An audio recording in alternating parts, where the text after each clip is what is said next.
Lemasela nje okukhulunywa ngawo la uJesu ukhuluma ngale gama uzama uemphasize le yanto ka-watch. Ucela ungadluli. Uzama ukugcizelela le yanto ka-watch yokulinda, silindani.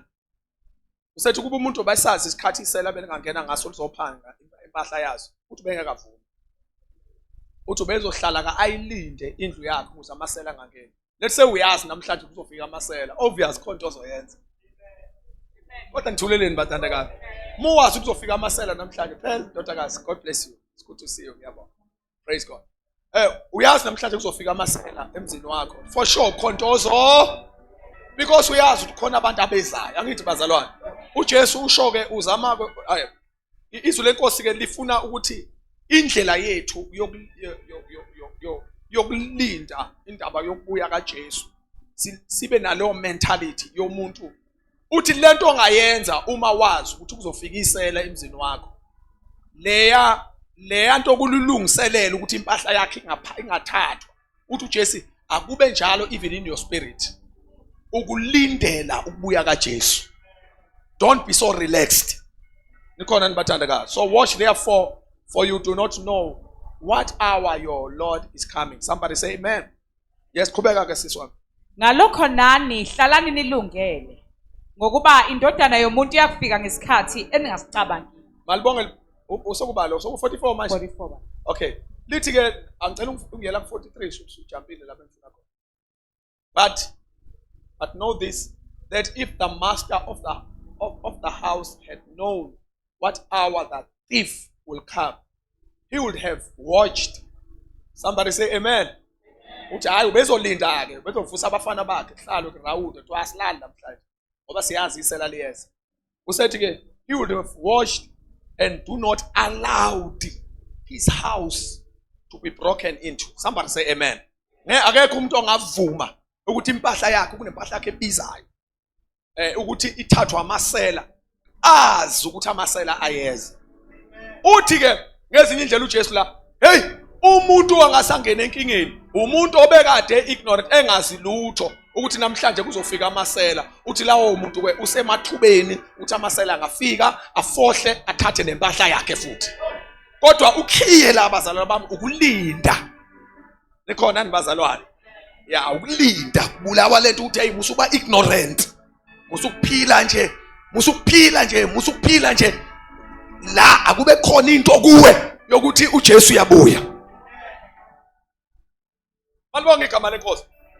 Because ebandleni right bengizothi akukhona abazana akuzona insuku manje lezi zokuvela ukhonze nje usonto nje sangathi akuzona insuku zokwazi ka in and out zokhonza nje ngesontweni ngekhaya. No, insuku lezi zokupreparewa. Siseyinsukwini zokulungisiselwa ukubuya kwenkosi yethu uJesu. Oh, I wish I can preach. Amen. Yes, so ke qhubeka ke sishwami ngesizulu sakithi. Ngalokho nani hlalani nilungele. Ngithanda lela ke lithi ke watch ngale qaleni thiwa watch lindani. Umuntu olindile kumuntu ogadile. Oh amen. Yes. Kodwa njengamanje ke ngale eZansi 44 selithi ke manje therefore you also be ready. Selikhuluma ke manje ngokuba ready. Nikhona nibathandekayo. Yeah. Nikhuluma ngokulinda nangokuba ready. Yeah, come sisi. Ngokuba indodana yomuntu iyakufika ngesikhathi eningasicabangi. Somebody say amen. Lady, for the Son of Man is coming at an hour you do not expect. Amen. Indodana yomuntu iyawufika ngesikhathi eninganjani bathandekayo eningasicabangiyo. All right ke bathandekayo.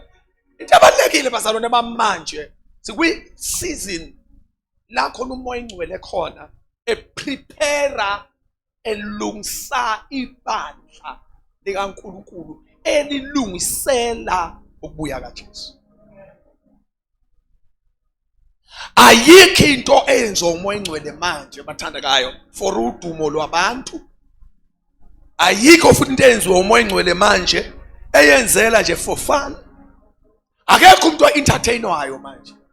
Umoya ingcwele ayikho futhi into ayenza manje eyenza nje kodwa anything eyenziwa uNkulunkulu umoya ingcwele manje uyenza ibandleni ukuprepare ibandla for ukubuya kwenkosi yethu Jesu. Noma yini oyoyibona yenziwa uNkulunkulu empilweni yakho ukulungisela ukubuya kaJesu. Listen, isizini ithi Jesus may come at any time. So umsebenzi kaMoya Oyingcweleke uprepare ibandla ukuthi uJesu mayebuya lifika kali ibandla li-ready. Somebody say ready. Namhlanje ngizokhuluma kafishane nge-state of readiness. Last week sikhulume into ethi bazalwane, noma yini uNkulunkulu athi yenze noma kunika yona, ukunikela yona ukuthi mhla uJesu ebuya utholakale unayo. Noma yini uMoya Oyingcwele into akuphuca yona, uphucela ukuthi wenzela ukuthi uJesu mayifika ungafikakali unayo loyo nto. Because sikwi-season ye-preparation.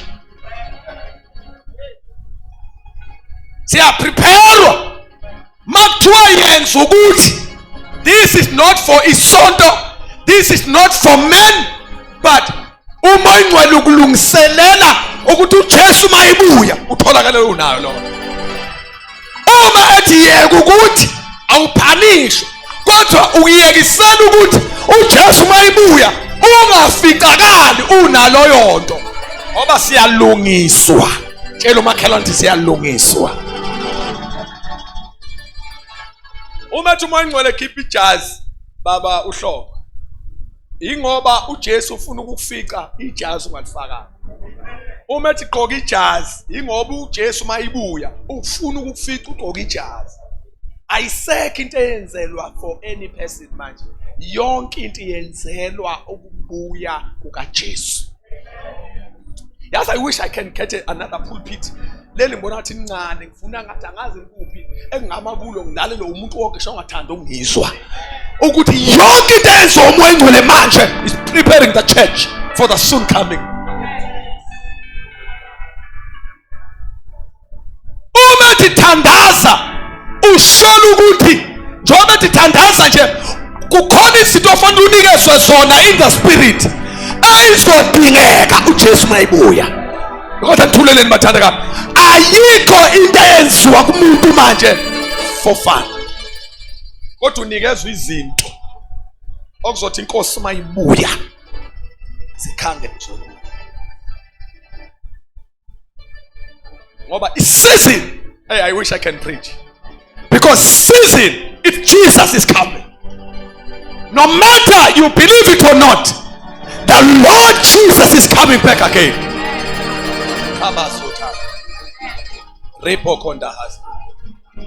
Lord Jesus is coming back again. And bazalwane, iprofeto ziconfirma lento engishoyo, imvelo iconfirma lento engishoyo, even the nations iconfirma lento engishoyo. Jesus is coming. So yini edingakalayo kithi? Kudingakala ukuthi sibe ready nje. State of readiness. Ukuba ready ke sizokubona ku broad. Ngiyazi wonke umuntu mayibaready ucabanga le khona eyodwa nje. Thawu Nkosi efanele uye ucabanga lo yathi uthikha lo ya1. Hawu Nkosi, hey usisi sekufuna nami leyanto engihlula ingangihluli. Yawu right. Uye kuqhubeka ukwenza. Kodwa ku broad ukuba ready. Ngoba uJesu mayibuya akezokhangeza kuphela impilo esiyiphilile engcwele, kodwa nezinye izinto ezingama assignment ebekade sinikezwe wona.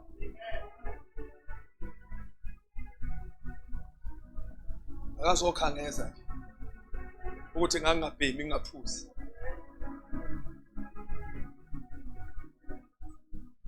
But aku broad wide. Ingakho ufuna ukukhuluma namhlanje ngizo-introduce namhlanje. Ufuna introduce the state of readiness. Listen batala benkosi. Nami njoba ngimla njengomshumayeli, ngishumayelela ukuthi uJesu mayibuya angangifici ngayishumayelile into abethe ngishumayela. akusezona insuku zoku-entertain abantu, kodwa iy'nsuku zokuthi angabuyi ngayenzanga into abekathi angiyenze, angabuyi imessage ingafikanga kubantu futhi abe bekade ngithenjela ukuthi ifike kupho, angabuyi kodwa thuleleni bathandekayo. It's no longer about entertainment, it's no longer about fame, it's no longer about people, it's about assignment.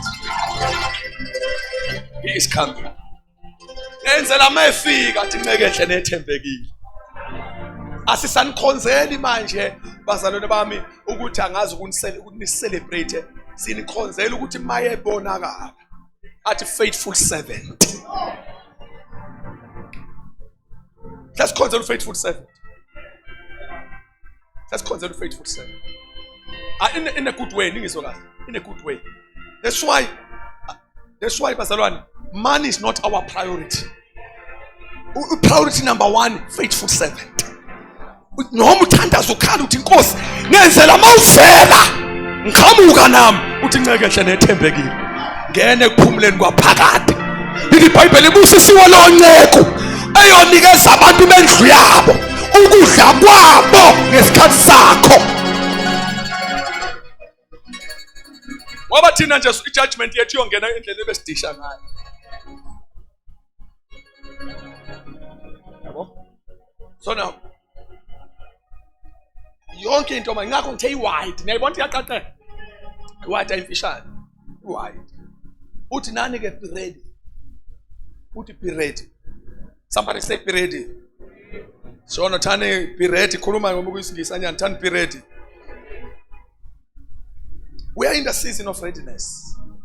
God is preparing the church for the soon coming. Listen. Let us kamele athu Jesu. Nani bani ngabalungele.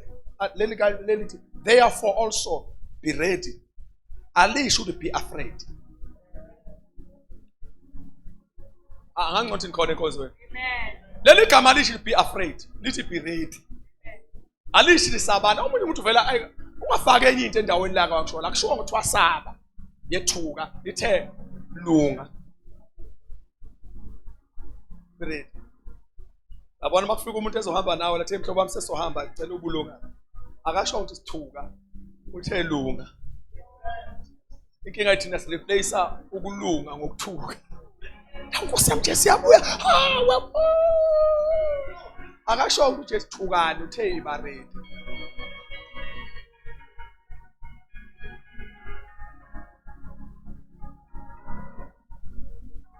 Be ready. So okwakho okufanele ukwenze be. So okay, this is so much important. Number one, bazalwane bami, ngicela silungisele lento siqale ngendlela ngoba kukhona abantu abadala la, indlela zokuqala zokulungela ukubuya kaJesu. Indlela yokuqala that is so much important. Ebaleka kakhulu. Ngicela sifunde encwadini ka Thessalonica chapter 2. Second, incwadi esibisa ababili baseThessalonica chapter 2 verse 1. Nencwadi yokuqala baseThessalonica chapter 4 verse 30.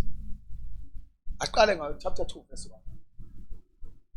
Incwadi esibili baseThessalonica chapter 2 verse 1. My God, hallelujah. Kepha siyanxusa. Okay, engakafundi. Niyezwa kodwa? Okay, ngathi angazafunda kanjani. Akuzwakala. Onedari ngicela abhale. Okay, ngikhohlwe ukusho ngoba fanele ngize ngisho mayeleti isingene. Ngathi ukuthola unyaka nje bese nidle no. Umuze bandleni, you carry your Bible, you carry your diary, you carry your offering. Usophatha abahlobo izenkonzo. Uphatha iBhayibheli, uphatha uqobo lwakho uzawuqala. Ngoba iBhayibheli ngeke lifike. Uza wena, uza iBhayibheli lakho, uza idiary yakho nepeni nomnikelo. Khona nonke usizokhonza ukuze ukwazi ukudotha down lezi umuntu ngeke uyikhumbule zonke ezinto fanele uyidothe down. Uthi ifoni ngiyayisaba ngoba ngelanga kuthi ilahlekile. Yacisha, ifreezile. So many nama language amanye funda Incwadi yesibili baseThessalonica chapter 2 verse 1. Yep.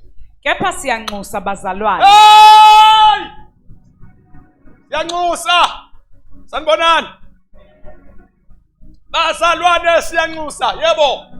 mayelana nokufika kwenkosi yethu Jesu Kristu. Mayelana nalendaba yokufika kukaJesu Kristu inkosi yethu. Yebo. Nokubuthanela kwethu kuyo. Somebody say amen. Kukhulunywa ngama events awuthula akhulekane. Ngathi siqhubeka ne subject nizowabona. Kukhulunywa ngama events awuthula abhangwe ndawonye. Kukhulunywa nge-second coming. Concerning the coming of our Lord Jesus Christ and our gathering to and our gathering together to him. Somebody say amen. Yeah, maqondana nokubuya kwenkosi yethu Jesu kanye nokubuthanela kwethu kuye. Kukhulunywa nge-rapture, kukhulunywa nange-second coming. Nikhona nibazalwane bami. But ke ngicela nikiyekeni konke lokho ningakuyekele kumina kwamanje. Ngifuna nibuye nize kulokho engitshela khona ukuthi uJesu uyabuya. Bambani maqondana nokubuya kwenkosi yethu Jesu nanokubuthalela kwethu kuyena. Yebo. Ukuba ningasheshi ninyakaziswe engqondweni yenu. Yes. Ningethuswa noma ngomoya. Yes. Noma ngezwi. Yes. Noma ngencwadi ngokungathi vela kithi. Yebo. Sengathi usuku likaKristu selifikile. Yes, kubeka. Makungabikho umuntu onikhohlisayo nangayiphi indlela. Somebody say amen. Angabikho umuntu okhohlisayo noma ngayiphi indlela. Sengathi usuku lukaJesu selabuya. Animazi okay. Animazwa ngani laba abashumayela ukuthi hawu senilethu uJesu wabuya kudala manje. Abanye abathi akukhathi Jesu obuyayo la. Ngikhonithulelene enkozweni bazalwane. Lithi iBhayibheli let no one deceive you. Number 1, ngitshela number 1 imuphi? Yes. Yes, you by any means. Yes. Makungabikho umuntu onikhohlisayo nangayiphi indlela. Yebo. Ngokuba aliyikufika kungaveli kuqala ukuhlubuka. Yes. Kwambulwe umuntu ongenamthetho. Yes. Indodana yokulala. Somebody say amen. Kukhulunywa ngo-Antichrist lapha uyangihlupha u-Antichrist. Uyazi ungihlupha ngani igama lakhe nje ukuthi ubani. Kuthiwa unless falling away uqala kuvela ukuhlubuka kaqala bese kwembulwa umuntu uthi iBhayibheli the man of sin. Sathi ngikhona nibathandakayo. Yeah, lithi umuntu ongenamthetho elesizulu elesingisi the man of sin. Bese lithi ke indodana yokulahlwa nikhona nonke bazalwane. Yeah. Kodwa ngicela ungihambela ngale kubaThesalonika ibambe le kade sifunda manje ngoba ibaleka kakhulu. Hamba ngale kubaThesalonika kuqala u4 verses number 13.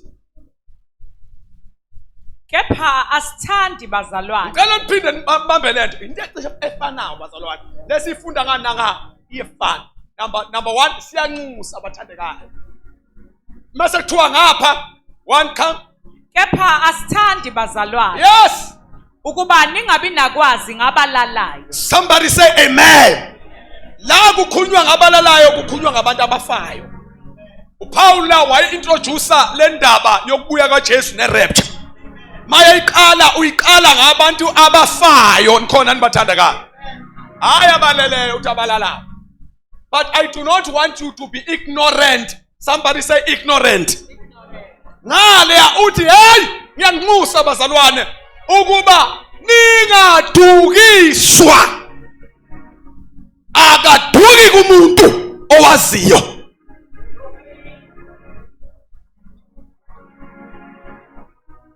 The state of readiness number 1 is knowledge. Kulamanzi thala basha.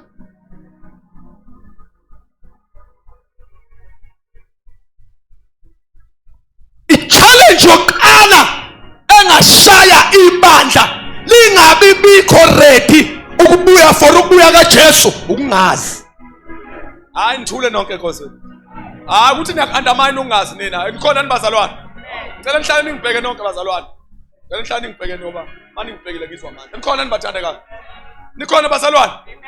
Into yokuqala ofanele sisebenze ukulungisa ibandla for ukubuya kaJesu singakafika emthandazweni knowledge.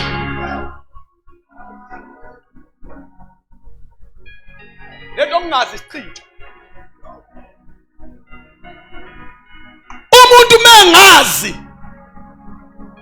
unyakaza la fuza ngabe ume khona, ame la fuza abunyakaza khona. Ulala la fuza abuvuka khona, avukela ngabulala khona. Because of knowledge. Uphola ngesikhathi songapholi. Because of knowledge. If uthi Paulos bazalwane maqondana nabantu abafayo uthi ukuthi ningabi nalwazi. Ngoba ushiso ukuthi into elimaza ibandla likaNkulunkulu ukungazi ukuthi kwenzekalani after this. Ungazi ukuthi kwenzakalani after this, uzodlala yonke into. Uzophola ngesikhathi sokuphola, uzonyakaza ngesikhathi sokunganyakaza, because you don't know. But I do not want you to be ignorant. Ngoba enye into efanele sisebenze kakhulu ebandleni lethu bazalwane, ngakho siphusha ukuthi izame enkonzweni bazalwane sangathi uze eklasini sifuna ukuphusha ulwazi. Bafuna kufanele uJesu azabuye ungazi ukuthi uyabuya, azabuye ungazi. Leli gama uthi uJesu uza usuku lwenkosi liza njengesele ebusuku, uyilungisile kule verse esiqale kulo uthi wayengakhulumi nebandla. Ebandleni akezi uJesu akabuyi njengesela.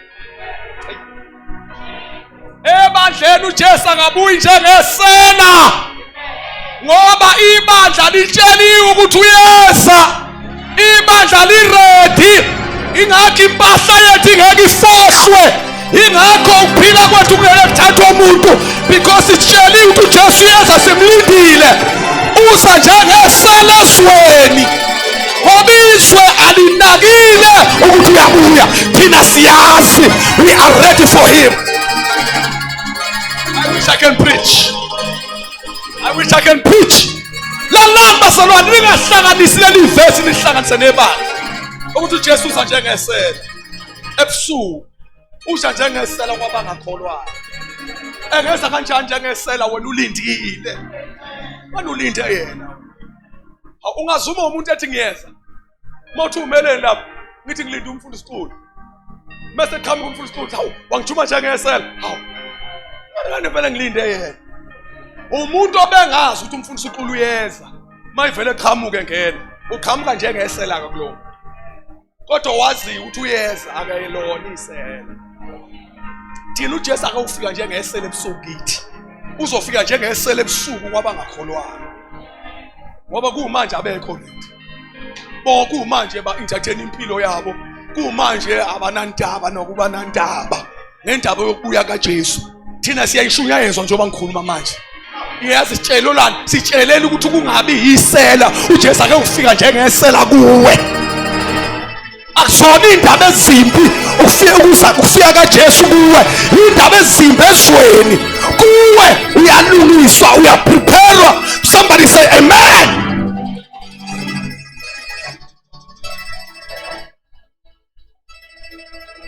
Wena ngeke ujunywe nje umyeni. Ngeke ujunywe umyeni umbonise khona. Angithi ukulungethwe yes. Ukhona umuntu wazi ngomshado sashada mhlaba. Soba. Ya, mhla ka4 April. Inkosikazi kwangeyona isurprise mhla ka4 April. Mayivuke ekseni wayazi. Futhi hayi shashada mhla ka4 April. Ama preparations kodwa leyo amshado sawuqala a year before. Si prepare usuku oluyi1. Futhi esilwazi ukuthi mhla ka4 April. Salungisa prepare unyaka wonke. Sehla senyuka. Thenga ingu. Thenga ubani. Thenga ubani njengawo. Wehla wenye uthangaza. Thangisalala bafuna stress. Stress sosu. Mase uthi umhla ka4 April. Usongathi unkosikazi ufika njengesena. Kanti wenzani wonke lo nyaka? Ubulungisela wona. uJesu unjengesela kwabangakholwayo. Kodwa ngithule enkozweni yazi. Sengithemba ukuthi ngisazoya eThekwini ngizofika ngiphinde khona. Lokho mangifika nje eThekwini ngijoin ekuthenini uJesu ufika njengesela kwabangakholwayo. Siyiqhubeza lapha into. Nikhona nibathandekayo. uJesu ufika njengesela kwabanjani? Kodwa kwabakholwayo simlindile. We are ready for him. Are you ready for him? But I do not want you to be ignorant. So the challenge number 1 when silungise into ye-ignorance. Yomngazi. Ingozi ibandla mali ngazi ukuthi uJesu uyabuya.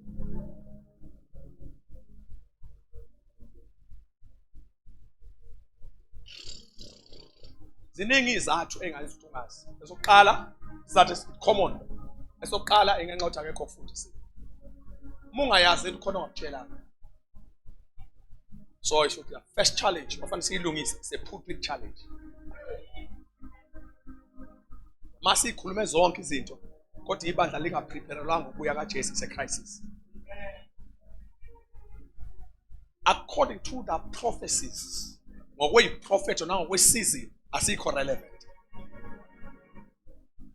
We are not relevant in the spirit. Ngoba fanele masikhonza sibe relevant in the spirit. Abapostoli bafakaza ngamandla befakazela ukuvuka kwabafileyo. Ngoba i-challenge yesikhathi yayithi uJesu untshontshiwe. Bahamba imessage yaba namandla ukuthi uJesu uvukile kwabafileyo. Yaba namandla. Baza baba convince abantu abaningi baza bakhotha hayi lo esambone eshawa kanje esiphambane nayi wavuka ngempela. Baphika bathi Paul umuntu lamandla aphuma ngoba lamandla bakhomba yena lo Jesu wafana. Bathi hey noma nambone ngene ethuneni thina sambona ngamehlo wabuya wasambona. Uthi amandla akhe amvusa kwabafile yiwo lesisebenza ngawo namanje. Baphika abanye bayibelesela abapostoli bamanifesta amandla kwenzeka imangaliso befakaza ukuthi uvukile kwabafile. And indaba yokuvuka kwabafile yawudla umhlaba abantu abaningi bakholwa uJesu ukuthi uphila uyaphila. Saqhubeka ikhathi kwangena isizini yethu lesikhathi sethu. Isikhathi sethu thina singabamemezeli ukuthi loyo owayehlayo, loyo wafayo, loyo wavuka kwabafile, loyo wakhuphukela ezulwini uyabuya masinyane. Uma singayishumayele ethi message ezethi imangaliso izoma. Ngoba uNkulunkulu akafakazeli indoda, ufakazela umyalezo. Uma singakangena ekamerweni sivula amashalofu, sivula iscroll. Ngikhona nibathandekayo. Sivula amabhuku asezulwini. Prophet osesikhathi sethu. Sishumayele ngamandla indaba yokubuya kaJesu. Imangaliso nezinto uNkulunkulu ayithembisile zizoma. Khona amandla ayoma alindi message. Uma ningakamfakazi ethi uJesu uyabuya, imangaliso izobe ifakazela ukubuya kaJesu izoma. Ngoba uJesu akafakazela amadoda namakhosikazi, ufakazela izwi lakhe. Lithi iBhayibheli baphuma abapostoli bashumayela. Lithi inkosi yayisebenza kanye nabo ifakazela izwi layo. Lithi bafakazela izwi layo ngemisebenzi yamandla nangemangaliso. Imangaliso zayibalida qala ukuthi nikhuluma lona izwi elirelevant. Uma izwi lirelevant kuyi-message yesikhathi zithi imangaliso sifuna ukufakaza ke. Wabona ibandla lishumayela kangaka imangaliso imile. Check i-message. Ukuthi yayitriggerisha imangaliso. God is not being triggered by fasting 40 days, 80 days. He's triggered by the relevant message. uNkulunkulu unika igrace yomyalezo. Masithandaza zile ukudla suke senzela ukuthi umyalezo uphume ngamandla.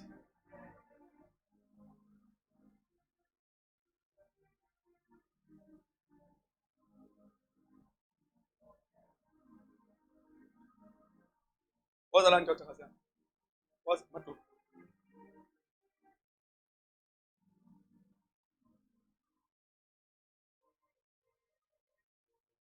Yabona mana ngathi. Umfundisi uTanzi ufuna amanzi. Le itaya. Khona. Umfundisi uTanzi ufuna ini bazalwane? Mese mina ngiphethe itayari, ngiphethe amanzi. Mese ngithuma uma thatha la beka lapha. Ngiyenzama ukuthi ngishuma ethi ngenza abantu beze. Uma ungangizwanga ngibona hayi cha, wawukhona umhlaba ngabe. Buka. Lezi zinto zokuthula lapha etafuleni. Sengithi mina kuma company. Fanele, sengithi kufanele. Fanele. Lelo uthathe namanzi. Wahambisa kumfundisi uNtanzi. Afike ufanele ungathatha. Afike ufanele abona idayari kubili. Nayi idayari yami. Kodwa vele afike abona idayari ngoba ngithatha idayari ke. Enkathi ehamba nedayari, isupport yamandla ami. Hamba ke. ungasheki phela unyazi shwe. Alright. I-support yamandla ami mana ke. I-support yamandla ami izomlinda. Mina bengifuna ukusupport umuntu ozohambisela umfundisi uNtanzi amanzi. Ne-diary yami kodwa akuyona engirelease. Futhi asikho isethembiso samandla engisibeke kumuntu ozophatha i-diary manje. Njoba bengiyibeke lapha nje ngiyibekela isikhathi esithile ukhona engiyomthumayo. So umuntu ofuza ukuhamba namanzi ehamba ne-diary. Mase ethi le-diary yakho eyami impela. Sebenza uNkulunkulu athi hayi lutho wena ngudesignele ukusebenza ngamandla uma uphethe amanzi. Kodwa uma uphethe i-diary hayi sibone ibandla liyashizila nje hayi akuzilwa hayi akuthandazwa alikho relevant in terms of prophecies. Ibandla lidinga uku-updatewa in the spirit. System yethu in the spirit idinga uku-update. Siphethe i-late, siphethe i-version endala. Noma ngithi ngizama ukukhuluma ilanguage yenu engingayazi nami kahle ngiyazama. No amen angikutholi isithini. Lo ntombazane uyathandaza, lo mntwana uzila ukudla, lo mntwana uyakhonza kodwa i-message. Bayamuzwa bathi hayi kodwa mana ke mina bengifuna umuntu ozohambisa amanzi. Kumfundisi uNtanzi. Sibuyele emuva ke thina. Sibuyele emuva. Up until church is doing what this. Up until ibandla lenze lento libuyele back to God. Liyolanda the right stuff for the right season. Siyayishalazela imessage yokubuya kaJesu. So bonke imangaliso eziningi zicashe kuwo. Angithandi ungabe nawazi ignorant. Thatha amanzi ke. Lo sisi meke waphatha amanzi. The very same song akade ihlabelele phethe diary. Mekathi nje wahazulwa ngenxa yami. Liwa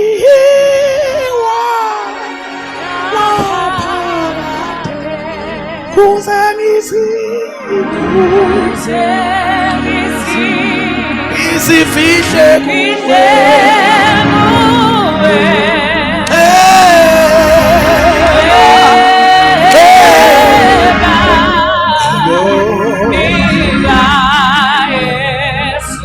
simple song akade ishabelela before athi uNkulunkulu ngenxa yomyalezo somebody say ngenxa yomyalezo athi ngenxa yomyalezo immediately eshabelela izulu livuleke livulwa yini ngenxa yomyalezo. Once you carry the relevant glow, same prayer,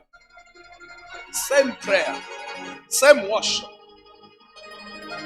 Wona le ndlela kade unikela ngayo begin to give you results. Same name of Jesus okade ulibiza begin to give you results. Yini uNkulunkulu ahambe naye manje? Baba ngapha ke ngifuna ukubaba lesakhe baba. Yini uNkulunkulu ahamba naye manje? God is not just in support of men. God he is supporting the message. Uma bonke nangi kodwa nithuleleni bathandekayo. Nithuleleni bathandekayo. uNkulunkulu mebona umuntu ephethe into aphathise yona. Athi yabona ke lo sikahamba naye.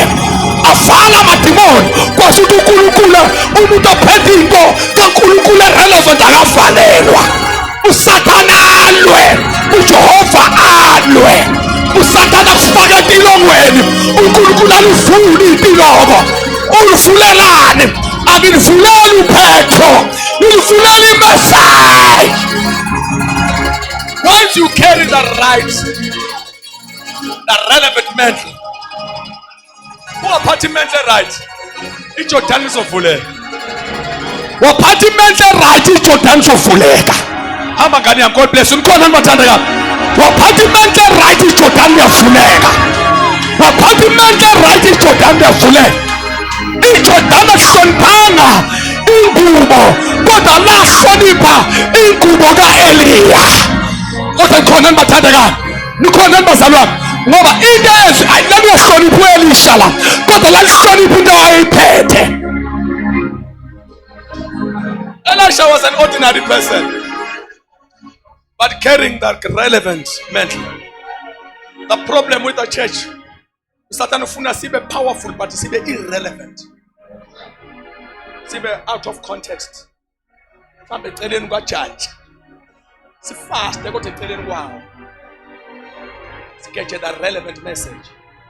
If the message of ukubuya kaJesu is not a relevant message ebandleni, sizoluza uoil, sizoluza amafutha. iBhayibheli ngasensukwini zokugcina ngizothula umoya wami kuyo yonke inyanga. iBhayibheli lithi inkazimulo endlu yokugcina iyoba nkulu neyokuqala. Abantu bayitshela ukuthi hayi into eyodala ukuthi nje shaya itoyitoyi. No, God is not in support, it's a God of principles. Once the church, ibandla lathwala the relevant mantle, laphatha imantle relevant, no Jordan will stand before you. I repeat, no Jordan will stand before you.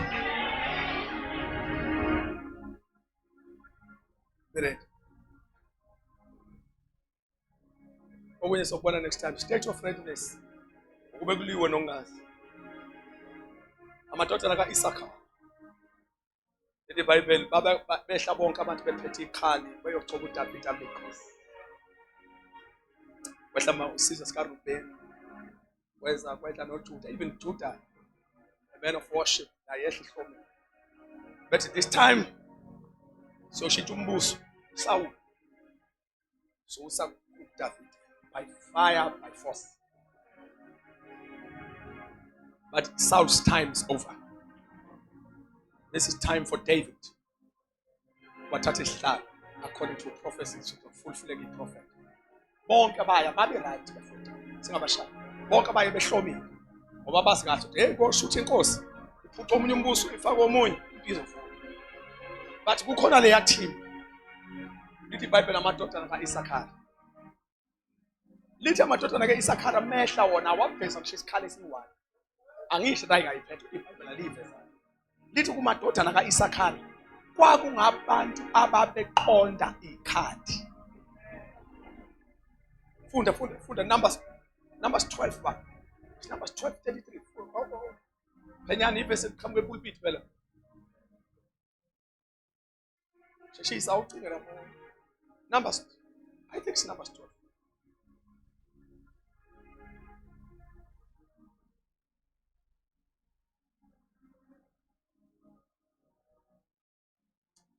Ndaba ngekhona phela thothi kuthi.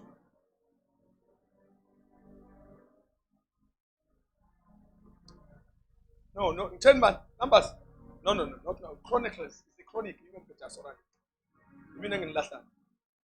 I think it's the Chronicles of Kala, chapter number 13. Statisha mana unomere business manje yonke into numbers.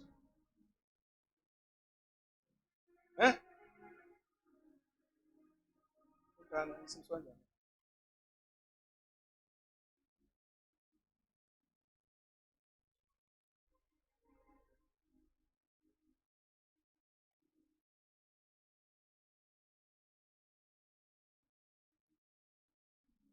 Verses number 32.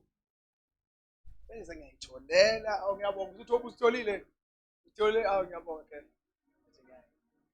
First Chronicles chapter 12 verse 32. Yes. Funda ngathi 31. Kuyo ingxenye yesizwe sawaManase. Manase ke lo wehlala. Yes. Yizinkulungwane eziyishumi 8,000. Yes, come. ezabizwa ngamagama ukuba zize zimbeke uDavide inkosi. David yagcotshwa la hle. Yes, come. Kubantwana bakwaIsakari. Hayi ke isizwe lesi engifuna sithandaze ngaso namhlanje. Yes, to the son of Issachar. Yes. Ngabazi ukuqonda izikhathi. Haya! Lithiwa ke lesi sizwe lesi. Oh, okay Malindi. Go to verses number 29. Kubantwana bakwaBenjamin, abafowabo bakaSawuli. Yeah. Yizinkulungwane ezintathu ngokuba kuze kube manje imvama yabo yayithembekile endlini kaSawuli. Yes, come. Kubantwana bakwaEfrayim izinkulungwane ezingamashumi 2,800. Yes. Amaqhawe anamandla abantu abanegama ezindlini zawoyise. Yes. Kuyingxenye yesizwe sakwaManase izinkulungwane eziyishumi ezabizwa ngamagama ukuba zize zimbeke uDavide inkosi. Yes. Kubantwana bakwa-Isakhari ngabazi ukuqonda izikhathi ukuba bazi okufanele ukwenziwa ngu-Israyeli. Oh, hallelujah! Of the sons of Issachar. Message Bible.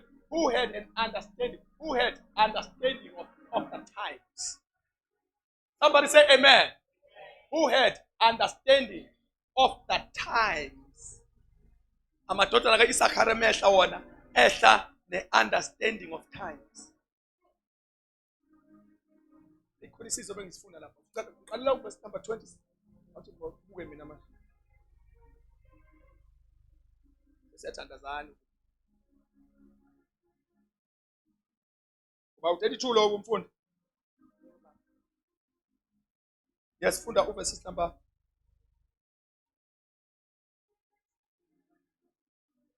from 27. uJehodaya wayengumholi wa-Aroni. 20 Wena la maqala kubona, uqala ngo28. 20 ba? 23, yeah. Nazi izibalo zezinhloko zababehlomela ukulwa abeza kuDavide. Whoa. 90 bengifuna. Yes. Now, yes, come, yes. Ababenjani bathandekayo? Aqala phansi ngathi bese bephumile beku-recess sebebuyile. Yes, come. Nazi izibalo zezinhloko zababehlomele ukulwa Yes. abeza kuDavide eHebron. Yes. Ukuba baguqulele umbuso kaSawuli kuye njengezwi likaJehova. Somebody say amen. Listen, now these were the numbers of the divisions that were equipped for war and came to David at Hebron to turn over the kingdom of Saul to him according to the word of the Lord. Yeah, yes. Abantwana bakwaJuda ababephethe izihlangu nemkhonto babeyizinkulungwane eziyisithupha namakhulu ayisishiyagalombili. Lithi iBhayibheli uJuda mayiqhamuka lithi iBhayibheli waphuma nemkhonto nezihlangu. Seliphumile leli sonto. Lisekhona enkonzweni. uJuda waphuma nomkhonto nezihlangu. Lithi bayabe bayophendulela umbuso njengokusho kwezwi kaNkulunkulu. Bawuthatha esandleni sikaSawuli. Bawusama nje kuDavide. Kodwa lithi iBhayibheli uJuda wehla nemkhonto nezihlangu. Wathi kuyaliwa la. Oyolwa naleli izwi elikhulunywa uNkulunkulu oyomelana nalo simfaka empini. Oh my goodness. How come? Behlomele ukulwa. Yeah, ready for war. Yes. Kubantwana bakwaSimyoni amaqhawe namandla okulwa izinkulungwane eziyisikhombisa nekhulu. Somebody say amen. No Simeon naye mehla uphuma ngehubo. Kodwa likhona limathandekayo. Malilalela ihubo lempi.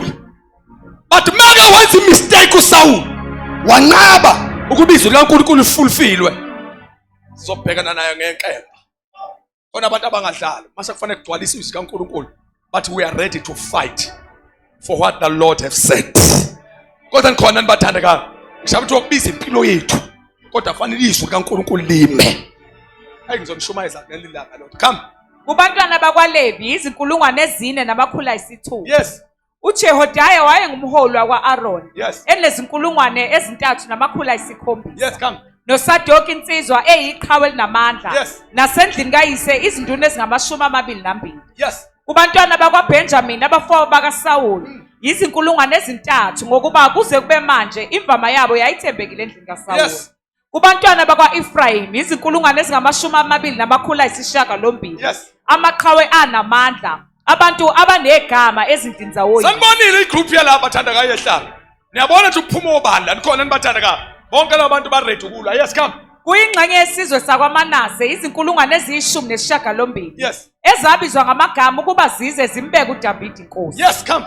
Kubantwana bakwa-Isakhari Nabake laba esizophela kubona. Yes, come. ngabazi ukuqonda izikhathi. Hallelujah. I'm very ngishisodi la nehlako. Kuvela the understanding of times.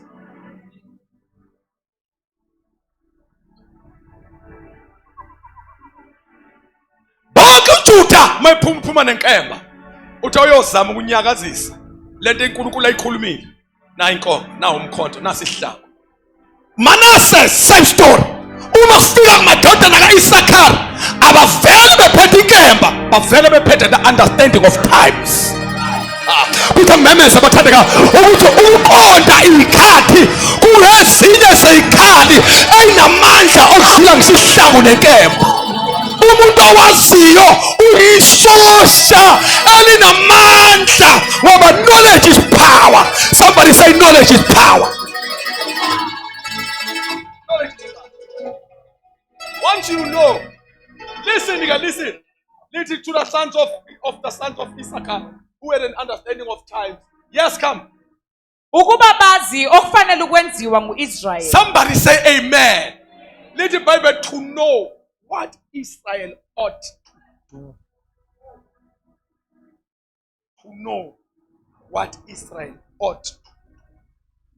Laba bantu babazi ukuthi yini okufanele yenziwe uIsrael. Kodwa nithulele. Mabefika nje befika ukuyogcoba inkosi. Ithi iBhayibheli bafika the power of knowledge.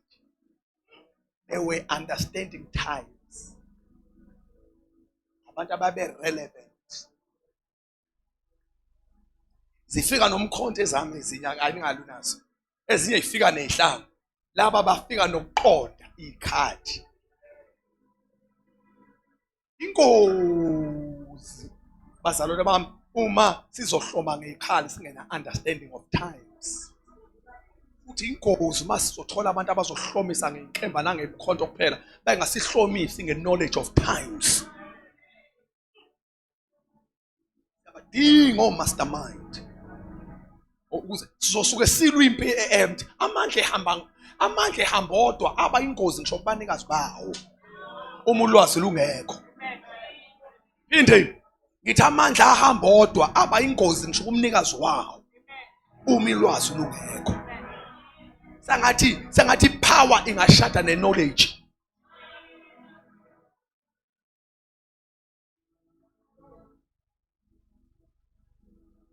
Abona ukuthi isibhamu siphethwe inkalo uhlala. To know what Israel ought to do. Yes. Izinhloko zabo zazingamakhulu amabili. Awu iyangithusa. Bonke abathathe bebala lapha bebala in thousands. Akuthi ngiphume ngejubane ngihambe ngeenyawo ngeThekwini ngoshuba. Likhona nibathandekayo. Listen. Lithi iBhayibheli bonke labathathe bebalwa ngehla bebala in thousands. Cela ungibukela la. Thuwani? Izinhloko zabo zazingamakhulu amabili. Hey! A small number. 200. Zaphakama lezi mfana kodwa nikhona nokhona bazalwane. Ala zipro khoda hadakas. Zaphakama ezami zonke ezinye iphuma nenkemba iphethe imkhonto ezami zaphakama iphethe imbalo. Zithi manini amadoda akuliwa namhlanje nithulele. Manini madoda akuliwa namhlanje akwesicini iprofeto. Ukuthi isikhathi sithini kodwa thuleleni. Asitheni imbalo. I was check my prophecies. Ete mando la saba. I check my prophecies. La procosatea. Uma kuzala uJesu unyakazo Herod wawungeke ungene lapha niyopapa. Herod wathi meza thiwa ikwenyezi uzelwe wabiza izazi. Listen, Herod wabiza the wise men of East. Lela gama lezazi akulona igama labo. Position. uJesu was introduced by wise men of East. A palace angena dictum. Ungena the wise men of East. People of knowledge. Abantu ababuka inkanyezi. Abantu abavela babuka inkanyezi. Interpret. Bathi ale nkanyezi ayifani nezinye ukuthuleleni. Yazi ingozini bazalwane ukuthi isita sime sisho ukuthi uJesu uyabuya kungabikho abantu abakwazi ukufunda isita. Sabathi ngakhona abantu abakwazi ukuchazela inkanyezi. Sikodwa thuleleni bathandakazi. Sithanda sethi inkosi isilekelele ukuthi kube khona abantu abakwazi ukuchazela inkanyezi. Ukuthi uyayibona-ke le isho ukuthi uzele intwana. Bafowethu uma kukhona inkanyezi yokuzalwa kwakhe kusho ukuthi khona nenkanyezi yokubuya kwakhe. Uma kukhona inkanyezi yokufika kwakhe ikhona nenkanyezi yokubuya kwakhe. wise men of east abazokwazi ukufunda inkanyezi. Angazabuli uJesu engekho ama-interpreters abazosho ukuthi manibona u-1 no-2, manibona kodwa nithuleleni bathandekayo. Uma sanibona uPope kodwa nithokhona basala sanibona uPope wase-USA kusho ukuthi kukhona kodwa nithuleleni. Nithuleleni. Manibona u-Israel uhlanganelwa ngezimpi ikhona into ezokwenzeka. Uma sanibona i-GNU kukhona into ezokwenzeka.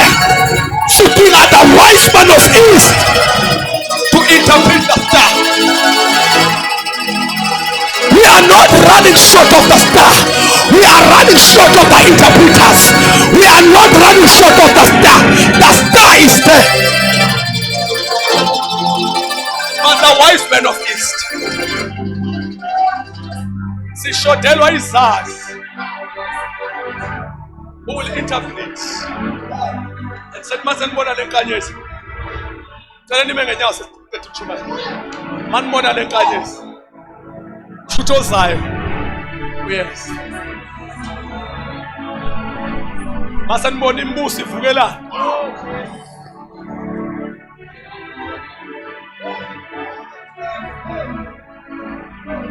Masanibona o-Ukraine belwa no-Russia into engapheli.